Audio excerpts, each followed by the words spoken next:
Magandang araw sa inyong lahat. Ang tatalakayin namin ngayon ay tungkol sa isang kwentong kapupulutan ng aliw at aral. Ang pamagat ng kwentong ito ay nagkamali ng utos. Ipinapakita sa kwentong ito kung gaano maaaring magdulot ng kalituhan o problema ang isang simpleng pagkakamali sa pag-uutos. Sa pamamagitan ng kwentong ito, ating matutunan ang kahalagahan ng komunikasyon, tamang pag-unawa at maingat na pagsunod sa mga tagubilin sa atin. Tara na at sabay-sabay nating tuklasin ang mga pangyayari sa loob ng kwentong nagkamali ng utos. Paganyak, sunod sa utos. Una, hatiin ang player sa dalawang grupo. Halimbawa, Group A at Group B. Parehong grupo ay naka-line up ng nakaharap sa unahan. Hindi sila pwedeng lumingon o tumingin sa likod.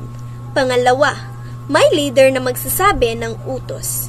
Iuutos niya ito sa huling tao sa linya, pinakadulo sa likod. Halimbawa, sunod sa utos, hawakan ang kaliwang tenga.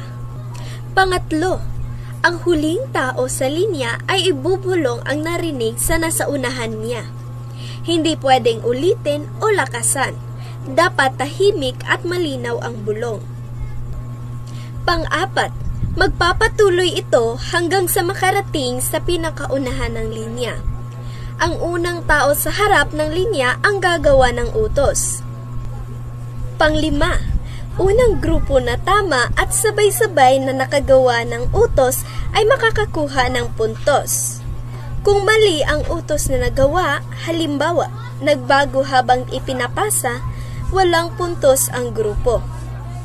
Layunin, sanayin ang pakikinig at pagpasa ng tamang impormasyon. Bigyan ng teamwork at focus ang bawat grupo. Panalo ang grupong pinakatama at pinakaraming puntos. Utos.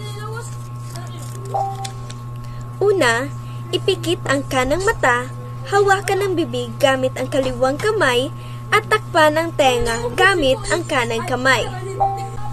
Pangalawa, hawakan ang buhok gamit ang kaliwang kamay, ilabas ang dila at ipikit ang kaliwang mata. Pangatlo, hawakan ang buhok gamit ang kaliwang kamay, ipikit ang mata at ilabas ang dila.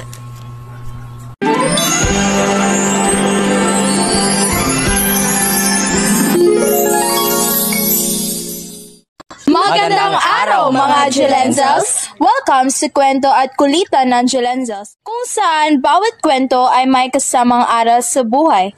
Sa episode na ito, dadalhin ko kayo sa kahariang matutubina. Doon, nakatira ang isang prinsesang tutubi. At mula roon, may matutuhan tayong mahalaga.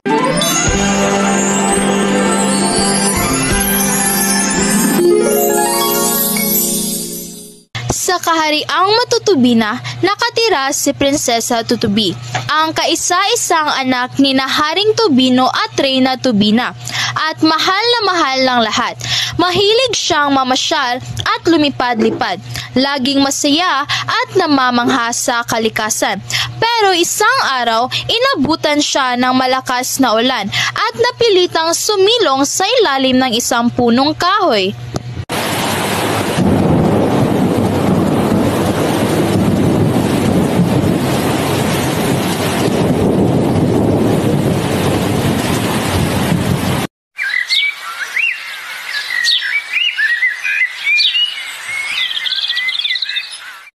Hindi niya alam, tirahan pala iyon ng maraming matsing. Krong, krong, krong!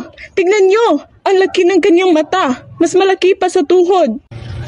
Sabi ng unang matsing. Ha ha ha ha! Nakakatawa! Ang yabang-yabang! Prinsesa daw siya! Sabi naman ng ikalawang matsing. Pinagtawanan at inuyog ng mga matsing si Prinsesa Tutubi.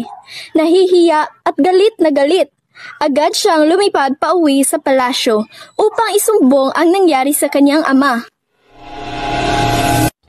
Pagkarating sa palasyo, ikinuwento ni Prinsesa Tutubi kay Haring Tubino ang ginawa ng mga matsing. Sa sobrang galit ng hari, agad siyang nag-utos ng digmaan laban sa mga matsing. Maghanda kayo. Pumunta kayo sa karian ng mga matsing. Sabihin nyo, dahil sa ginawa nila sa aking anak, gusto kong hamunin sila sa isang labanan. Sabi ng hari. At nang iparating ng mga kawal ang mensahe, nagtawanan lang ang mga matsing. Ngunit tinanggap nila ang hamon. Sige, bukas ng umaga, sa gitna ng parang, harapin namin ang inyong hukbo. Sabi ng leader ng mga matsing. Kinabukasan, nagtipo ng 2 hukbo. Mga matsing na may dalang kahoy na pamalo at mga tutubi na handang magpalipad-lipad sa himpapawid. Binigyan ng hari ang kaniyang mga kawal ng isang tiyak na utos. Mga kawal, dumapo kayo sa ulo ng mga matsing. Kapag ang panganib ay dumating, agad kayong lilipad. Utos ng hari.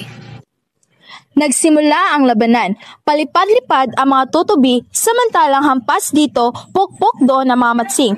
Ngunit sa gitna ng gulo, isang tutubi ang lumapag sa ulo ng pinuno ng mga matsing. Nakalimutan niya ang bilin ng hari. Isang kawal na matsing ang biglang pumukpok.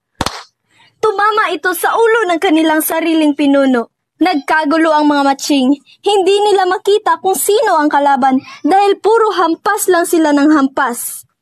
Samantala, ligtas na nakalipad ang mga tutubi palayo at sila'y nagwagi sa labanan.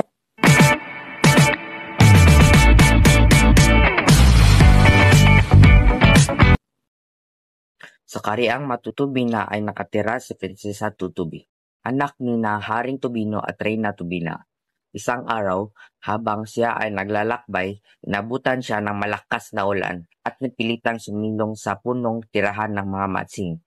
Doon ay pinagtawanan siya ng mga ito kaya umuwi siyang umiiyak. Nang malaman ng hari ang nangyari, inutusan niya ang kanyang mga kawal na labanan ang mga matsing. Sa labanan, nagkamali ang pagkaintindi ang mga matsing sa utos sa kanilang hari, kaya sila mismo ang nasaktan, samantala nakaligtas ang mga tutubi. Sa huli, natalo ang mga matsing dahil sa maling pag-unawa at pagdalos-dalos na pagsunod sa utos. Minsan, sa ating galit at pagmamadali, nagkapag-uutos tayo ng bagay na maaaring magdulot ng kapahamakan. Tulad ng nangyari kay Haring Tubino, hindi siya nag-isip na mabuti at nagbunga ito ng kaguluhan. Mabuti na lamang nakalamang ang mga tutubi. Ang aral, bago mag-utos, bago magpasya, mag-isip muna dahil ang maling utos ay maaaring magdulot ng maling resulta. Ang aral, bago magutos, mag-isip muna. At bago mag-utos, baka pwede rin kumain muna. Baka gutom lang. Oo, kasi minsan hindi galit, kundi hungry!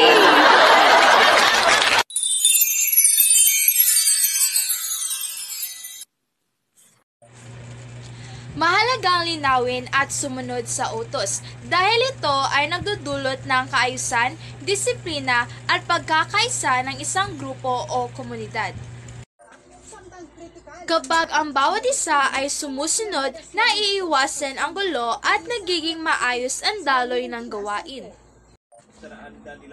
Nakatutulong din ito upang maging ligtas ang lahat at makamit ang lahat ng layunin na mas mabilis at maayos.